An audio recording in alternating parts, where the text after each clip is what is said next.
England slept while darkness gathered.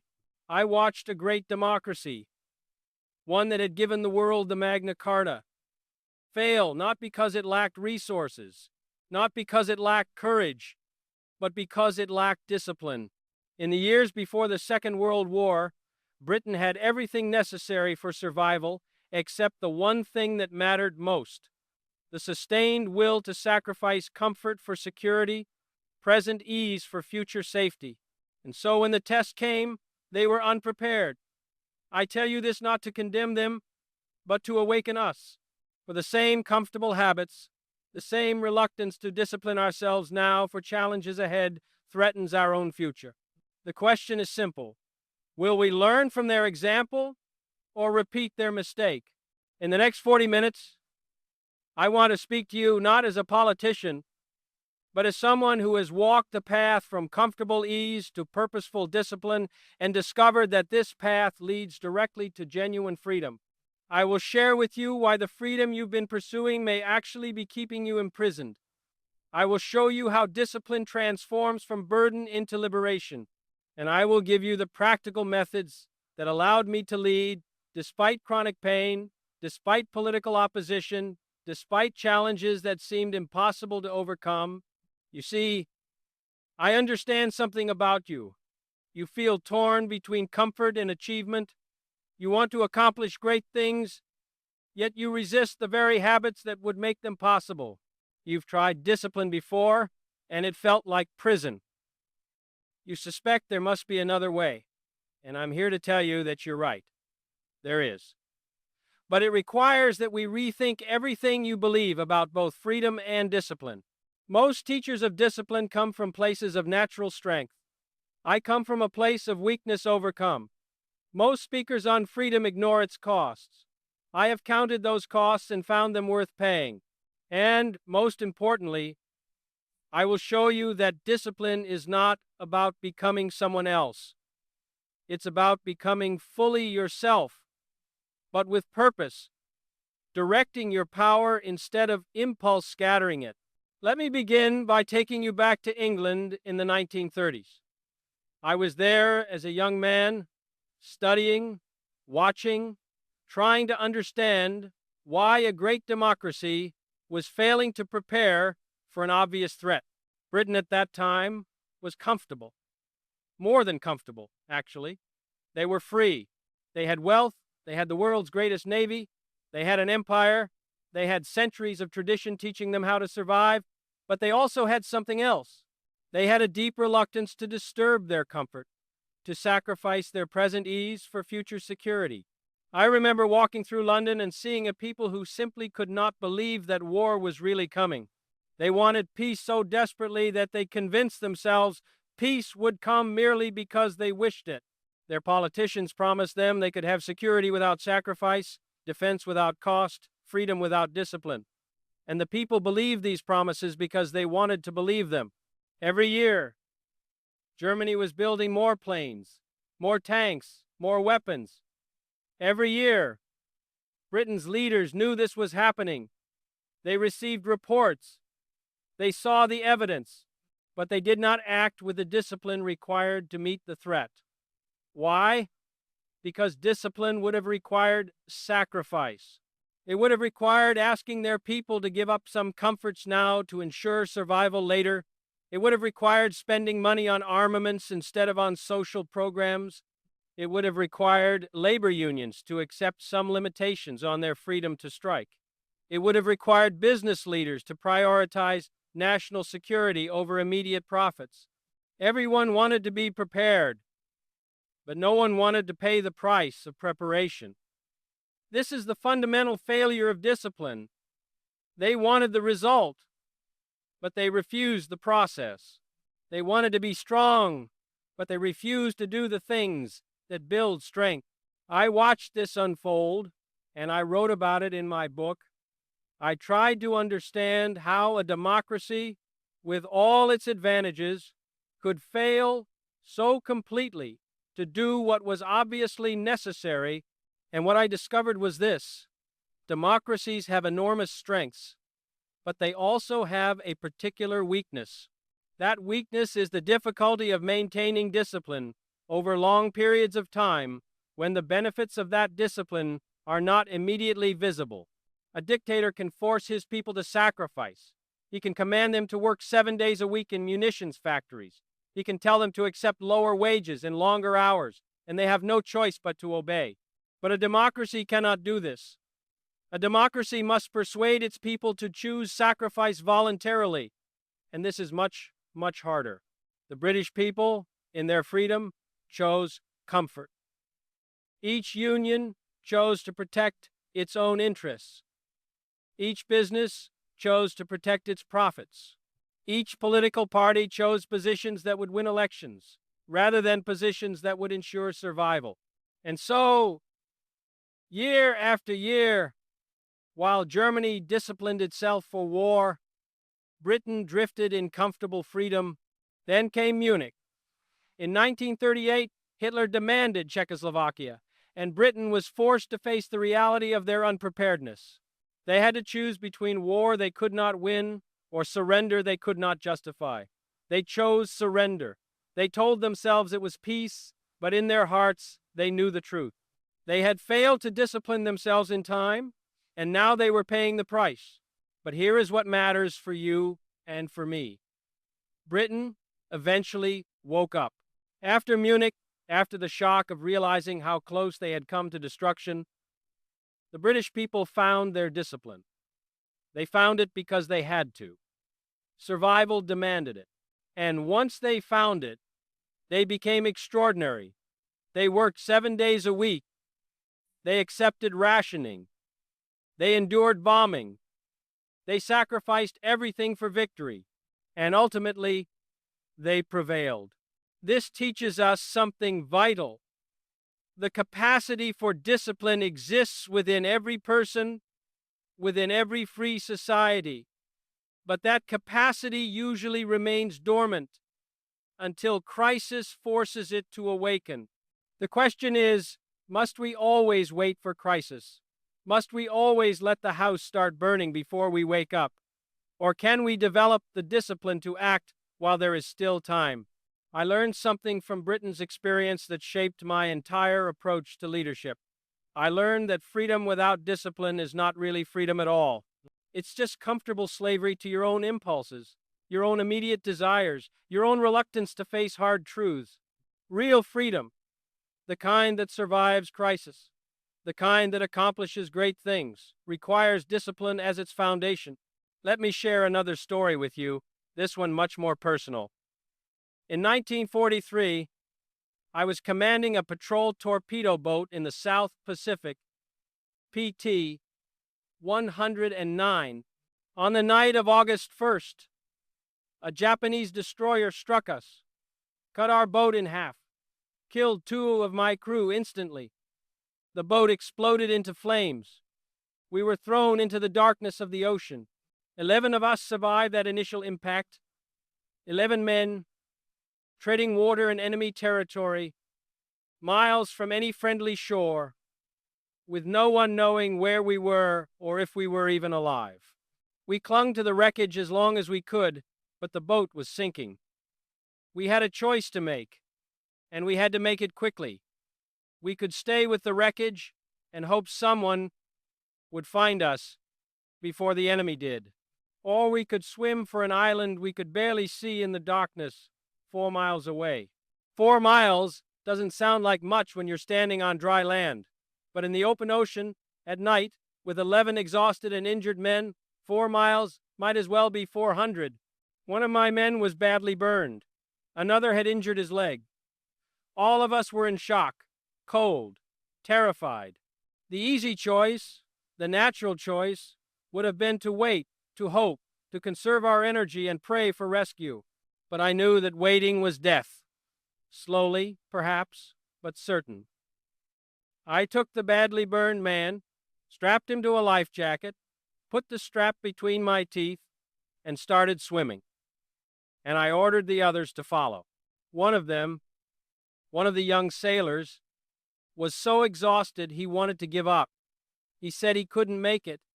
He said we should leave him. And I had to tell him something hard. I had to tell him that he didn't have a choice, that giving up wasn't an option, that he would swim or I would drag him, but either way, we were going to make it to that island. He cursed me for it. In that moment, he hated me for forcing him to keep going when every muscle in his body screamed to stop. But we swam for hours. We swam through that dark water. My jaw ached from clenching the life jacket strap. My arms burned. My legs felt like they would give out. But we kept going. We kept going because there was no alternative. Because discipline in that moment meant the difference between life and death. We reached the island. All 11 of us. We survived. And years later, that young man who cursed me in the water, he found me and thanked me. He thanked me not for being kind in that moment, but for being demanding. He thanked me for not accepting his surrender, because he understood, as I had understood in those dark waters, that true leadership sometimes means forcing people, forcing yourself, to do the hard thing even when everything in you wants to quit. That experience taught me something fundamental about discipline. It taught me that discipline is not the enemy of life, it's the preserver of life. In those waters, freedom meant nothing. The freedom to quit, the freedom to rest, the freedom to give up, all of that would have killed us. What saved us was discipline. The discipline to keep moving, the discipline to endure pain, the discipline to hold on to hope even when hope seemed foolish. Now, I understand that your life is not about swimming through dark waters in a war zone. But I want you to understand that the principle is exactly the same. You face your own dark waters. Maybe it's a goal you've abandoned because it seemed too hard. Maybe it's a habit you know you should build but keep putting off.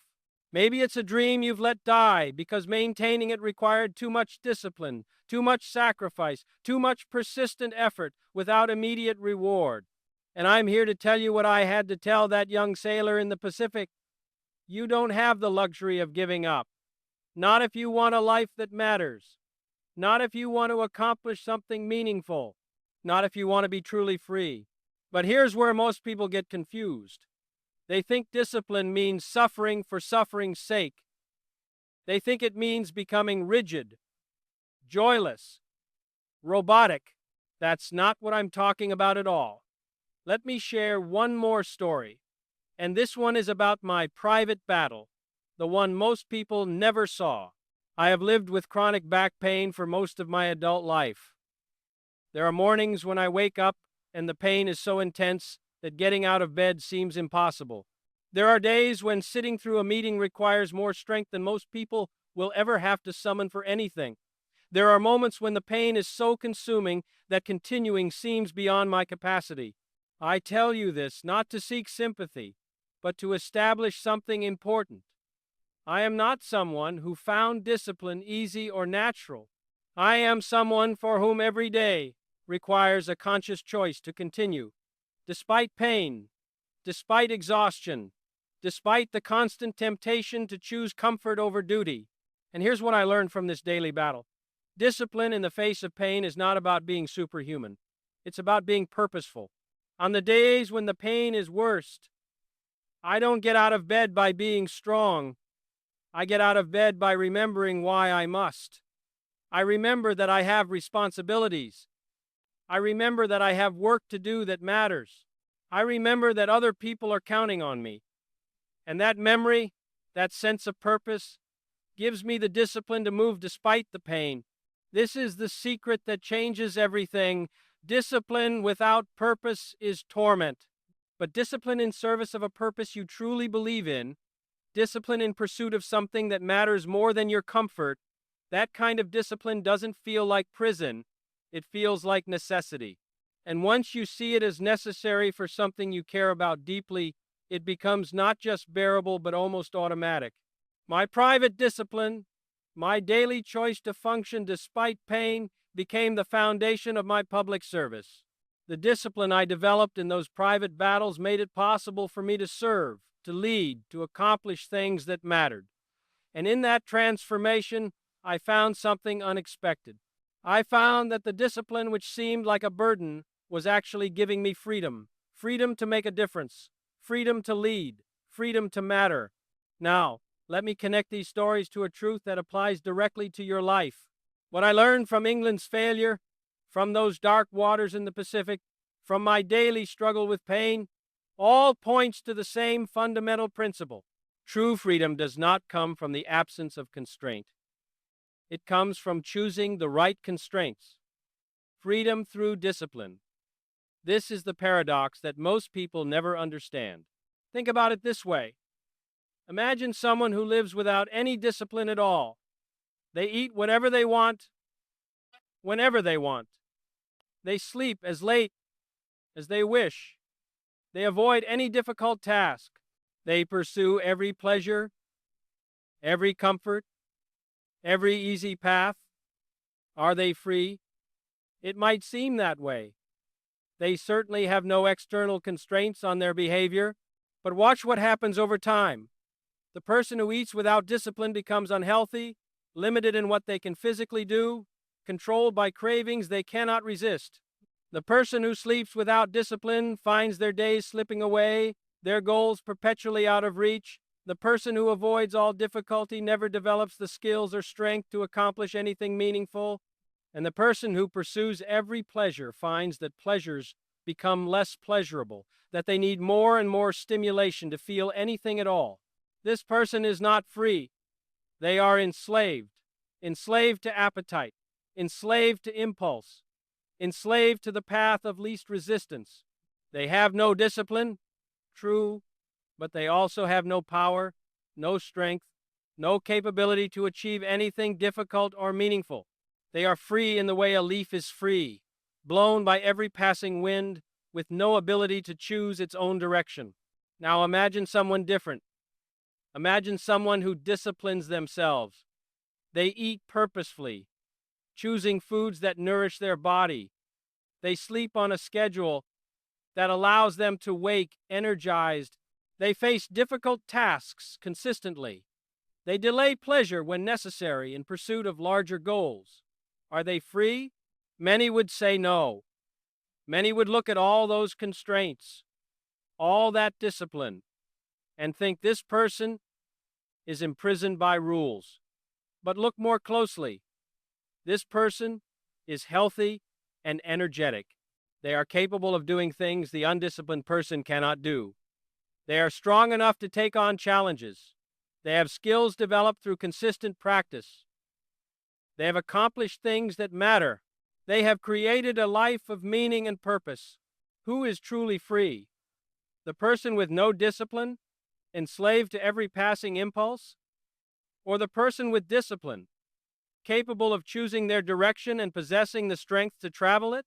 I tell you clearly, the disciplined person is the free one, because discipline is not the removal of freedom, it is the creation of the capacity for freedom. Let me make this concrete with a simple example. Take two people who both want to play beautiful music on the piano. The first says, I want to be free, so I won't constrain myself with boring practice. I'll just play whatever I feel like playing. The second says, I will discipline myself to practice scales every day, to learn technique, to study music theory. A year later, who is free to play beautiful music? The second person, the disciplined one, now has the freedom to express themselves through music. Their discipline didn't limit their freedom, it created it. This is true in every area of life. The athlete who disciplines their body gains the freedom to perform at high levels. The student who disciplines their mind gains the freedom to understand complex ideas.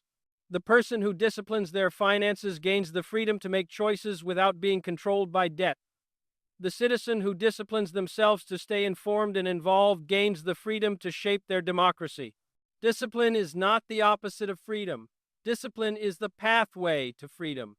This is the truth that England forgot in the 1930s, and it cost them dearly. This is the truth I learned in those dark Pacific waters. This is the truth that sustains me through pain every day. And this is the truth I want to make real in your life. But knowing this intellectually is not enough. You must understand how to build this kind of discipline in practice. So let me share with you three principles that have guided me, three pillars that make discipline possible and purposeful. The first pillar is clarity. You cannot discipline yourself toward a vague purpose.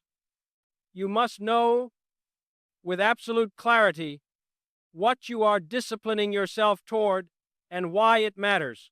When I wake up in pain and must decide whether to get out of bed, I don't make that decision based on a vague sense that I should be productive. I make it based on crystal clear understanding of what needs to be done that day and why it matters. Most people fail at discipline because they lack this clarity. They try to discipline themselves toward goals like be successful or be healthy or be better. But these are not clear enough to sustain discipline when it gets hard. You need specificity. You need to know exactly what you're building and exactly why it's worth the sacrifice. Here's how I develop this clarity, and how you can too. Each morning, before you do anything else, ask yourself this question: what would justify today's effort? Not what should I do today, but what would make today's difficulties worthwhile? What purpose is important enough that it's worth getting out of bed despite the pain, worth facing the hard task despite the resistance? For me, the answer has always been service. I believe my purpose is to serve my country, to contribute to the cause of freedom, to leave things better than I found them. That clarity makes discipline possible. When I know why I must endure, enduring becomes easier. Not easy, but easier. Not pleasant, but purposeful. You must develop your own clarity. What are you here to do? What matters enough to you that you would sacrifice comfort for it? What would you regret not attempting, even if attempting it requires tremendous discipline? These are not easy questions, but they are essential questions, because without clear answers, you will never develop lasting discipline. You will start strong and fade quickly, because when discipline gets difficult, as it always does, you will have no compelling reason to continue. Write down your three most important purposes. Not three things you think you should care about, three things you actually care about deeply enough to sacrifice for. Maybe it's raising your children well. Maybe it's building something that will outlast you. Maybe it's mastering a skill or art. Maybe it's serving others in some way that matters. Whatever it is, it must be real to you, not borrowed from others' expectations. Once you have this clarity, discipline becomes not a burden but a pathway. You're not disciplining yourself because someone told you to or because you think you should. You're disciplining yourself because you care about something more than you care about comfort. That changes everything. The second pillar is consistency. The small disciplines matter more than the grand gestures. England failed not because they couldn't make dramatic speeches or pass emergency legislation when crisis came. They failed because year after year, in the small decisions, in the daily choices, they chose comfort over preparation.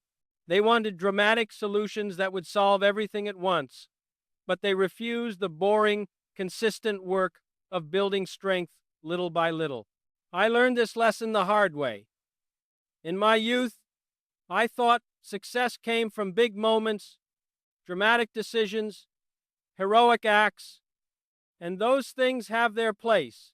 But what I've learned over decades is that life is mostly built in the small moments, the daily decisions, the consistent habits that nobody sees or celebrates.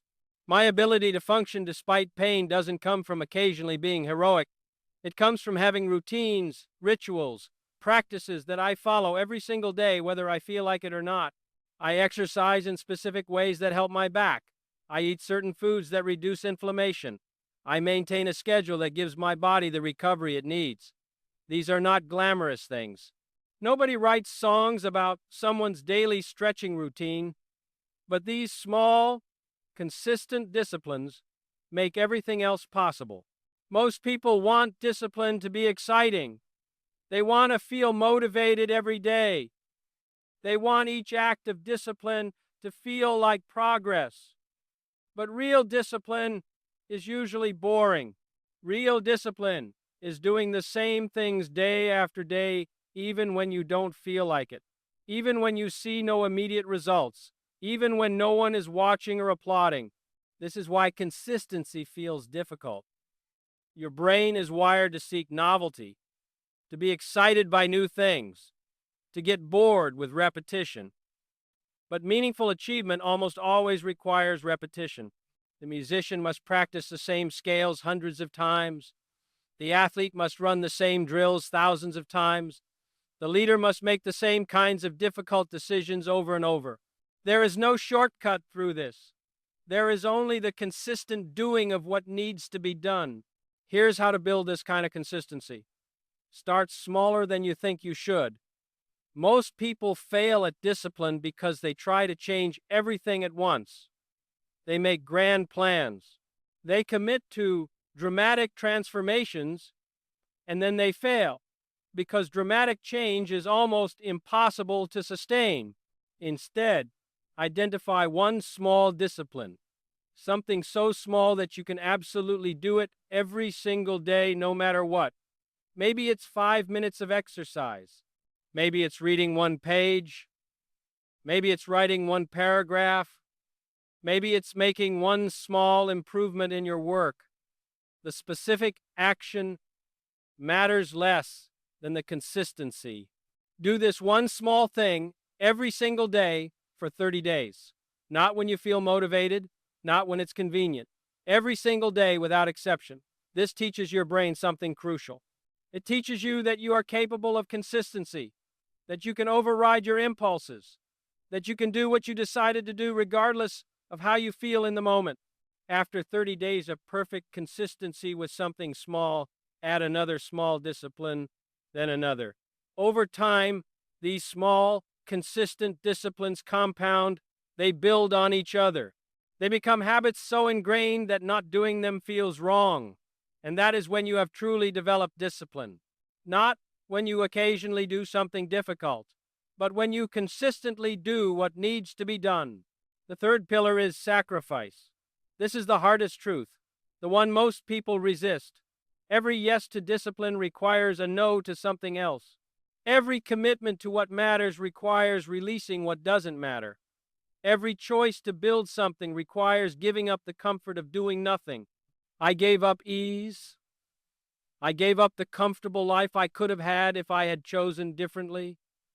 I gave up health in some ways, pushing my body beyond what it should have to endure. I gave up privacy. I gave up popularity at times, making decisions I knew were right but unpopular. I gave up immediate pleasure for long-term purpose. And I don't tell you this to suggest I'm noble or special. I tell you this because every person who has ever accomplished anything meaningful has made similar sacrifices. There is no other way. You cannot have everything. You cannot be disciplined and also avoid all discomfort. You cannot achieve important goals and also never sacrifice anything. The universe does not work that way. Here's what I gained from those sacrifices. I gained the ability to serve my country. I gained the chance to make decisions that affected millions of lives. I gained the opportunity to work toward causes I believe in deeply. I gained meaning and purpose and the knowledge that my life has mattered. Was it worth the sacrifices? I believe absolutely it was. But the sacrifices were real, and they were necessary. You face the same choice. What are you willing to sacrifice? Most people want the results without the sacrifice. They want to be fit without giving up unhealthy foods. They want to be successful without giving up leisure time. They want to make a difference without giving up comfort. And then they wonder why they never achieve what they claim to want. The truth is simple. If you're not willing to sacrifice anything, you don't actually want what you claim to want. You only want it if it comes easily, which means you don't really want it at all. Real desire, the kind that produces real discipline, includes willingness to sacrifice. So ask yourself honestly, what am I willing to give up? What comfort will I trade for purpose? What immediate pleasure will I delay for long-term achievement? What popular opinion will I challenge for truth? These questions reveal your real priorities, because what you're willing to sacrifice for reveals what you truly value. Now, I want to shift from the personal to the larger picture, because your discipline is not only about you, it's about all of us.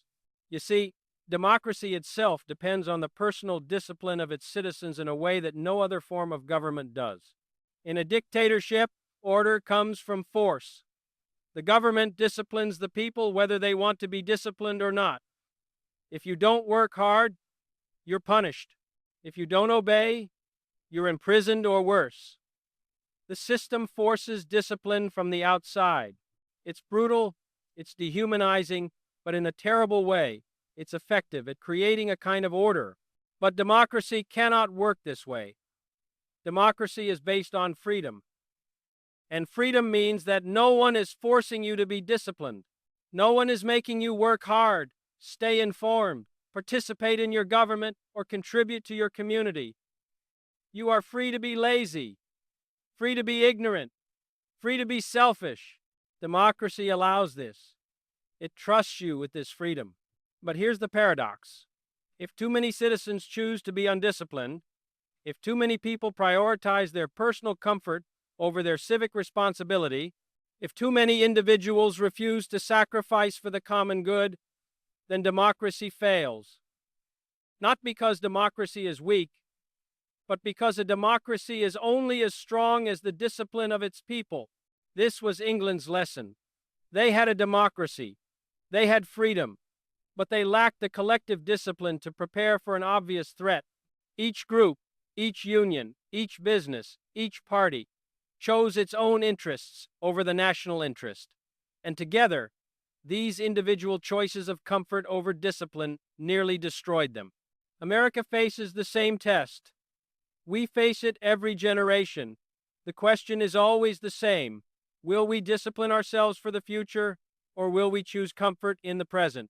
Will we sacrifice for what matters, or will we drift in pleasant ease until crisis forces us to change? Every time you choose personal discipline, you strengthen our democracy. Every time you stay informed, even when it's easier to remain ignorant. Every time you participate, even when it's easier to abstain. Every time you consider the common good, even when it's easier to think only of yourself, you are making democracy work. Your personal discipline is a political act. It's a civic act. It's your contribution to freedom's survival. This is what I meant when I said, ask not what your country can do for you, ask what you can do for your country. I was really asking about your discipline. I was asking if you were willing to discipline yourself in service of something larger than yourself, because that is what democracy requires. That is how freedom survives. A democracy of undisciplined citizens is a democracy awaiting disaster. Personal chaos becomes national weakness. But a democracy of disciplined citizens, citizens who voluntarily choose responsibility over ease, that democracy is nearly unstoppable. That democracy can face any challenge and prevail. Your life of purpose, your choice of discipline, contributes to our collective freedom. This brings me to a deeper dimension of discipline that I want to share with you. Discipline is not merely about doing, it's about becoming. It's not just a technique for achieving goals. It's a practice for building character. It's a spiritual exercise, if you will, a way of shaping not just what you do, but who you are. Every morning when I face the choice to get up despite pain or to stay in bed, I'm not just choosing what to do that day. I'm choosing what kind of person to be. Will I be someone who lets difficulty defeat me, or will I be someone who persists? That choice, made daily, shapes my character more than any grand decision I might make. This is true for you as well. Every time you face a moment where discipline is required, you're facing a question about identity. Who will you be in this moment? The person who takes the easy path, or the person who does what's right even when it's hard? Each choice either reinforces or diminishes your character. Discipline feels hard because it's killing an old version of yourself to birth a new one. The old you wants comfort, wants ease, wants to avoid difficulty. The new you, the one you're trying to become through discipline, prioritizes purpose over pleasure. Every act of discipline is a small death of the old self and a small birth of the new self. This is why it's uncomfortable. You're not just changing behavior, you're changing identity. But here's the beautiful thing about this process. When you understand that discipline is about becoming rather than just doing, it gains a meaning that sustains you through difficulty. You're not just forcing yourself through painful tasks. You're building yourself into the kind of person who can do great things. You're forging your character in the fire of daily choice. Think of it like a sculptor working with stone. Every strike of the chisel removes a small piece of excess stone, revealing more of the form within. It's violent in a way. The hammer strikes must be firm. But the sculptor isn't destroying the stone. They're revealing what was always there, hidden beneath the excess. Your discipline is like those hammer strikes. Each time you choose purpose over comfort, you're removing a little more of what doesn't serve you, revealing a little more of who you truly are. You're not becoming someone fake or foreign. You're becoming more fully yourself, the self you were meant to be before comfort and ease covered it over. This is not punishment. This is transformation. This is the work of a lifetime. And it has a spiritual dimension that goes beyond mere achievement. When you discipline yourself toward your purpose day after day, you're not just accomplishing tasks. You're proving to yourself that you're worth the investment. You're demonstrating faith in yourself, faith that your future self will thank your present self for these choices. Every act of discipline is an act of faith. Faith that the difficult work today will create a better tomorrow. Faith that sacrifice now will produce meaning later. Faith that you have the capacity to become more than you currently are. This faith, acted on through discipline, becomes the foundation of a life well lived. You're not just building success, you're building soul. You're not just achieving goals. You're becoming the kind of person whose life means something. And in the end, that matters more than any specific achievement. What matters most is not what you get through discipline, but what you become through it. Now, let me give you some practical ways to begin building this discipline in your own life. These are not theories. These are practices I've used and practices that work if you commit to them consistently. First, establish what I call a morning decision protocol. Before you make any decision in your day, ask yourself this simple question: does this serve my purpose, or does this serve my comfort? This single question will clarify most of your choices immediately. You'll find that many decisions you thought were complicated are actually quite simple once you ask this question. Here's how to implement this. Each evening before you sleep, decide on one hard thing you will do first thing in the morning. Not something you'll do if you feel like it. Not something you'll try to fit in. Something you will do, period, before you allow yourself to do anything easy or comfortable. Maybe it's exercise. Maybe it's working on your most important project. Maybe it's having a difficult conversation you've been avoiding. Whatever it is, decide the night before. Then, when morning comes, do not negotiate with yourself. This is crucial. Your discipline is strongest when your willpower is freshest, which is typically in the morning. Don't waste that strength on decision making. The decision was already made last night. Get up, do the hard thing, and only then allow yourself to move to easier tasks. Why does this work? Because it establishes a pattern. It teaches you that you are capable of doing hard things first. Most people do easy things first and hope to get to hard things later. But later never comes. There's always another easy thing, another distraction, another excuse.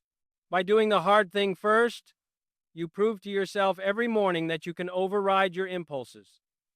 You build confidence in your own discipline. Do this for 1 week.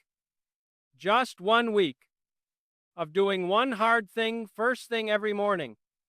After that week, notice how you feel. Notice that you have more confidence. Notice that the hard thing becomes slightly easier. Notice that you trust yourself more. Then commit to another week, then another. This is how discipline becomes part of who you are. Second, conduct what I call a sacrifice inventory. Take out a piece of paper and list everything currently competing for your time and energy. Everything. Work, relationships, hobbies, habits, entertainment, obligations, everything that takes up space in your life. Now, mark each item with one of two labels: serves my purpose or serves my comfort.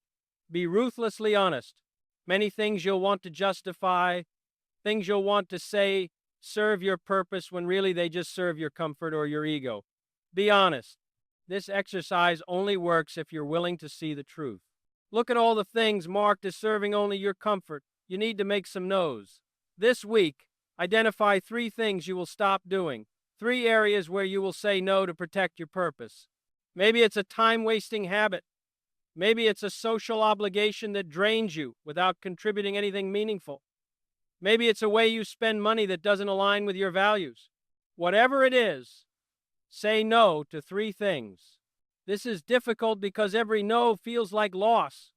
But remember, every great yes requires many small no's. You cannot say yes to your purpose with your whole heart if you're also saying yes to 1,000 distractions. Saying no is not negative, it's protective. You're protecting your time, your energy, your focus for what matters most. Each Sunday evening, review your week. What did you sacrifice? What did you protect? What served your purpose? What served only your comfort? Be honest in this review. The point is not to be perfect. The point is to become more aware, more intentional, more aligned with what actually matters to you. Third, practice what I call pain point partnership.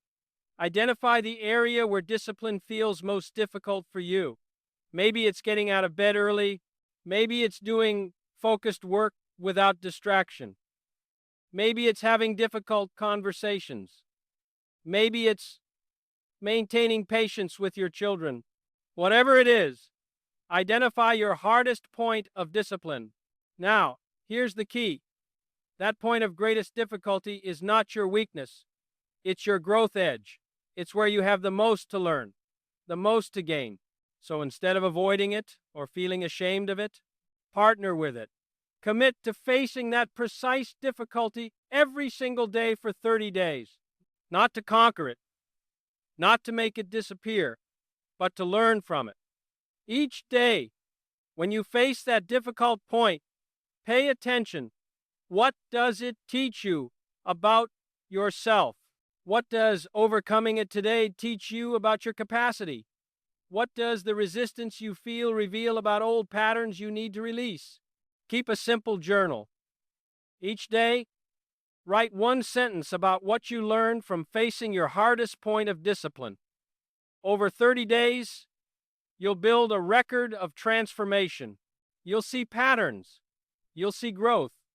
You'll see that what seemed impossible on day 1 has become difficult but possible by day 30.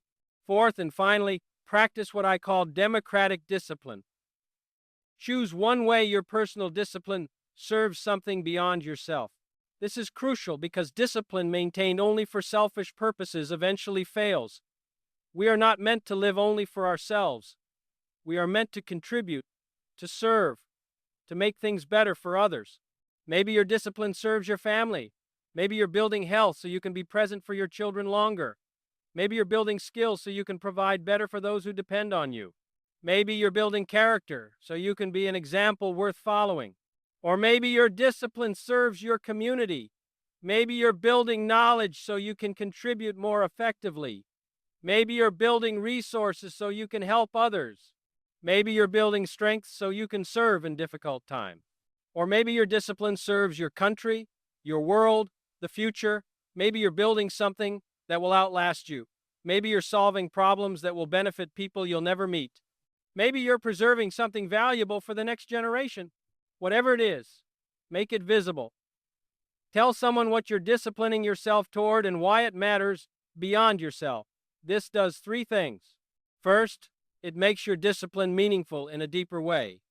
Second, it creates accountability that helps you maintain your discipline. Third, it transforms your discipline from personal burden to public service, from sacrifice to contribution. This is not about announcing your discipline to seek praise. It's about connecting your personal effort to collective good. Ask yourself regularly, how does my private discipline contribute to our shared world? When you can answer that question clearly, your discipline becomes not just bearable but inspiring. These four practices work together. Morning decision protocol builds your daily discipline muscle. Sacrifice inventory protects your focus for what matters. Pain point partnership transforms your weakness into strength. Democratic discipline connects your personal growth to larger purpose. Together, they create a system of discipline that is both sustainable and meaningful. But I want to be clear about something. These practices will not make discipline easy. Discipline is never easy. What they will do is make discipline possible, purposeful, and increasingly natural. You will still face resistance. You will still have days when you don't want to continue. You will still be tempted by comfort, but you will have practices that carry you through those moments. And over time, something shifts. Discipline stops feeling like something you force yourself to do and starts feeling like something you choose to do. It stops feeling like prison and starts feeling like freedom, because you begin to see the results. You begin to see that your discipline is actually giving you the capacity to live the life you want to live, to be the person you want to be, to make the contribution you want to make. This is the transformation I've been describing throughout our conversation.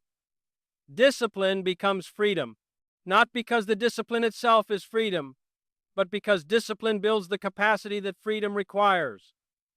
The disciplined person is free to accomplish difficult things, free to maintain relationships through hard times, free to pursue meaningful goals, free to be reliable, capable, strong. And that freedom, the freedom that comes through discipline, is the only freedom that truly matters. Now, as we come toward the end of our time together, I want to leave you with this. You stand at a crossroads that every person faces, that every generation faces. One path is wide and comfortable. It promises ease without effort, freedom without responsibility, achievement without sacrifice. It is the path England chose in the 1930s, and it led them to the edge of destruction. It is the path that most people take because it seems so much easier at first. The other path is narrow and demands much. It asks that you wake each morning and choose difficulty, that you discipline yourself toward purpose rather than drift toward comfort, that you make yourself strong so you can serve something larger than yourself. It does not promise ease, but it promises something far greater. It promises that your life will matter, that your freedom will mean something, that when you reach the end, you will not wonder whether you truly lived. You will know you did. I have walked both paths at different points in my life. I know the comfortable path. I know how appealing it is, how it whispers that you can have everything without sacrifice, that you deserve ease, that discipline can wait until tomorrow. And I also know where that path leads. It leads to regret. It leads to weakness. It leads to a life half lived, a freedom that isn't really free. I have also walked the narrow path of discipline. I walk it still every morning when I choose to rise despite pain. I walk it in every decision to do what's right rather than what's easy. And I can tell you with absolute certainty that this path, difficult as it is, leads to something worth having. It leads to a life that means something, to freedom that is real, to strength that serves. The choice is yours. It has always been yours. In a democracy, we each get to choose what kind of person we will be, what kind of life we will build, what kind of legacy we will leave. This is the great gift and the great burden of freedom. No one can make this choice for you. No one can force you to be disciplined. It must come from within, from your own recognition that something matters enough to sacrifice for. But I will tell you this, the torch has been passed to you. The generations who came before us faced their tests, and through discipline and sacrifice, preserved the freedom we now enjoy. Our generation faces its own tests, and your personal choice about discipline is not separate from these larger tests. Your discipline strengthens all of us. Your weakness weakens all of us. What you do with your freedom matters not just for you, but for everyone who depends on the continuation of democracy. So I ask you now, will you sleep while challenges gather? Will you choose comfort while crisis builds? Or will you discipline yourself now while there is still time? Will you build strength before it's desperately needed? Will you develop the character that can face difficulty before difficulty arrives? The choice, as always in a democracy, is yours. But choose knowing this: discipline is not the enemy of freedom, it is freedom's only guarantee. Without discipline, freedom dissolves into chaos. With discipline, freedom becomes the foundation for everything meaningful you will ever do. If these ideas have stirred something within you, if something I've said today has resonated with what you know deep in your heart to be true, then I ask you to do 3 things. First, subscribe to this channel so we can continue this conversation.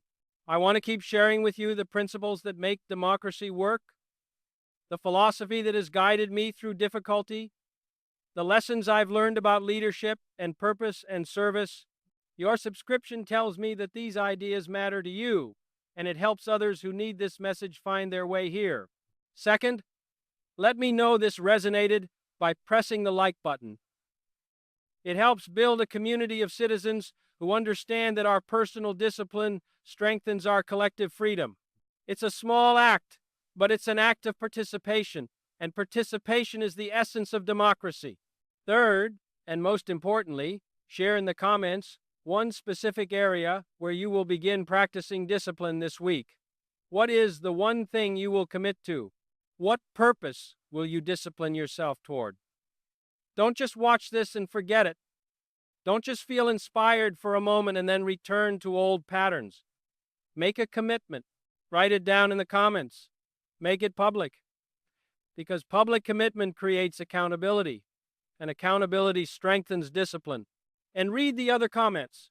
See what others are committing to. Support them. Encourage them. Build community with them. We are not meant to walk this path alone. Democracy is not a solitary endeavor. It's a collective one.